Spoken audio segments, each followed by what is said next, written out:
Hello, everyone. We're going to be going over the rules for not dolphin training, but these are going to be the rules for all the different ways to make proportions to find degrees, percents, arc length, and area.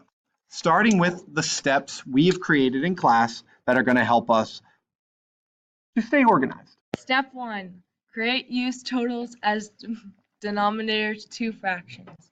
Step 2. Create/assign a variable. Step 3. Create two fractions and solve by cross multiplying.